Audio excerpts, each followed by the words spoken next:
This video has been translated into English using a translator, which may make the translation difficult to understand. Please be aware of this beforehand. The Japanese dog is a natural monument by Kaburaki Tokyo, Ph.D., Chairman of NIPPO. Significance of Japanese dog preservation. The dog is of the genus Canis with circular pupils and 42 teeth. What its ancestors were like remains a mystery of the Sphinx. Dogs have economic value and are the oldest domesticated animal to be tamed and domesticated by humans. It is of great significance to us. Dogs are instinctively friendly and have always been good companions for migratory people since the Neolithic period. Not only have they become widely distributed throughout the world, but their domesticated species are also diverse. Therefore, we can trace the path of ethnic migration by looking at the distribution of dog races in the modern world. The oldest known remains of a dog as a domestic animal are said to have been excavated from a Stone Age shell midden in Denmark. The remains of a much more cultured lifestyle, life on the lake in Switzerland, include the skulls of dogs, along with the remains of pigs, horses, goats, sheep, and cattle. It is believed that the dogs were already being used to guard herds of livestock. Dog remains have been found in domestic dogs in Japan from Hokkaido in the north to Kyushu in the south. Dr. Katondo Haside's research suggests that small, medium, and large dogs were already differentiated in the Stone Age. Ancient Japanese dogs are generally said to be characterized by erect ears and a curled tail, or saber tail. Since there are no dog mummies available, we can only speculate as to whether the ancient dog's ears were erect or drooping, and whether they were erect ears that could be moved due to muscular development or drooping ears due to muscular degeneration. Based on the following: clay figurines excavated from shell mounds and cave sites, earthenware from the Bronze Age and the early historic period, Dodoku, bell-shaped bronze, and Haniwa, terracotta tomb figurines. Dogs in picture scrolls and omens from the late Fujiwara period. According to previous research, all of these dogs have erect ears and curled tail, or saber tail. Many of the dogs used in later works, such as picture scrolls and Japanese storybooks, were also erect-eared. Droop-eared dogs began to appear from the Kamakura to Ashikaga periods. Therefore, there is no dispute that the ancient Japanese dog was either curled tail or saber tail with erect ears. Thus,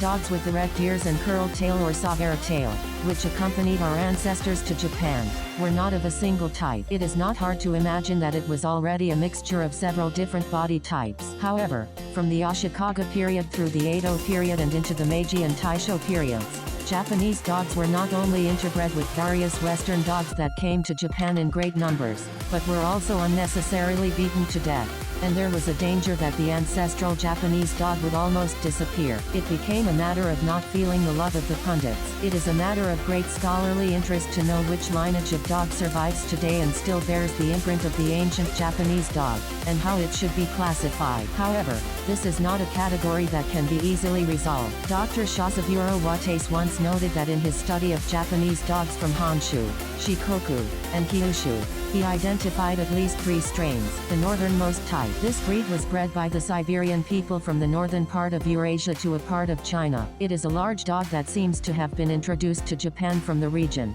and is considered to be closely related to the Akita dog, the middle northern type. These dogs were bred by the Neo-Siberians, who developed after the Siberians, and came to Japan via the Korean peninsula. The influence of the Neo-Siberian breed can be seen in the medium-sized dogs born in the Hokuriku region and other areas of Japan. A small dog that we call the southern type. They were bred from the East Indies to the Philippines. It is considered to be a descendant of the Shiba Inu. As you can see, there are many different types of Japanese dogs, but we can recognize 3 types of Japanese dogs today: large, medium, and small. The preservation and honoring of these Japanese dogs requires rigorous academic research and study. This would have made the days unnecessarily long and could have led to a worrisome situation in terms of preservation. Therefore, for the sake of convenience, a small number of representative dog families with compatible veins were selected for preservation, and progress was made in designating them as natural monuments. Among the conservation requirements for animals stipulated in the enforcement regulations of the Law for the Preservation of Historic Monuments and Natural Monuments enacted in 1919,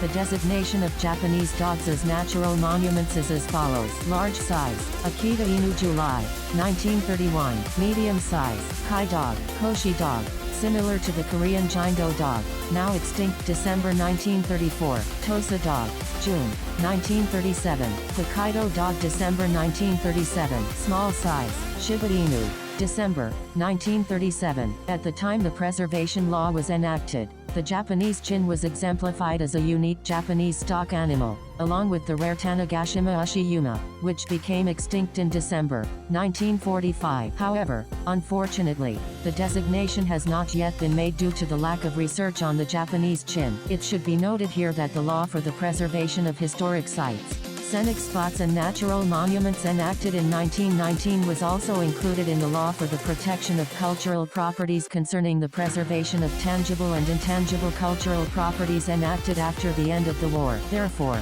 the preservation of natural monuments of scientific value that commemorate the nature of the country continue to be considered for designation. For reference, the criteria for the designation of natural monuments for animals are as follows. Famous animals unique to Japan and their habitats. Animals and their habitats which are not unique to Japan but need to be preserved as well-known animals in Japan. Animals which are unique to the natural environment are included in the animal groups. Animals for livestock farming that are unique to Japan. Animals other than livestock that have been relocated to Japan from overseas and are well-known in the wild at the present time and their habitats. Especially valuable animal specimens. Japanese dogs preservation methods. Akita Inu was designated a natural monument in July 1931, and soon after NIPPO was established nationwide. In addition to holding various Japanese dog exhibitions, NIPPO has been awarded the trophy by the Minister of Education with the intention of preserving the best dogs. In preserving and honoring Japanese dogs in prefectures,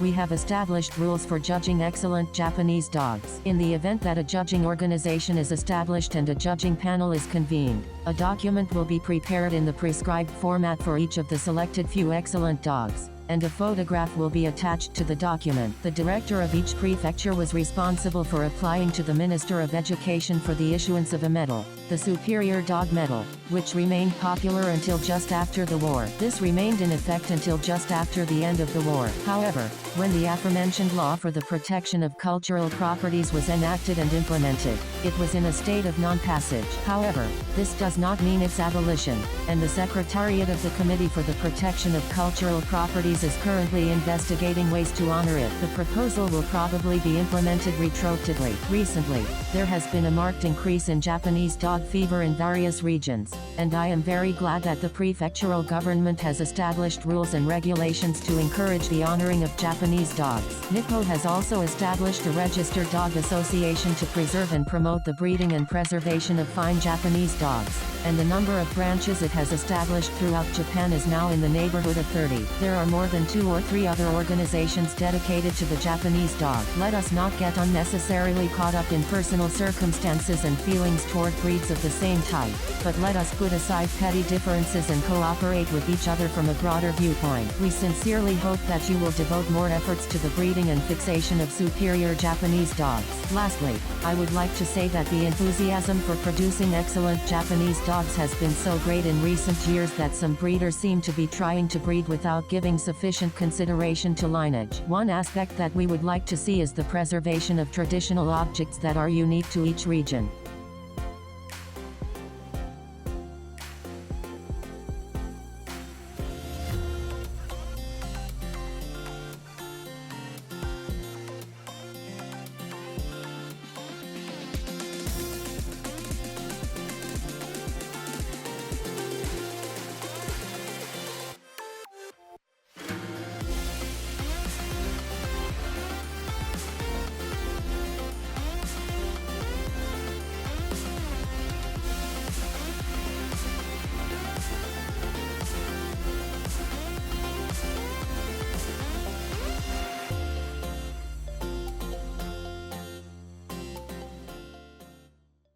We believe that our relationship with customers begins after they bring a puppy home. Our motto is "Our foundation is family." We strive to be like family to our customers for a lifetime.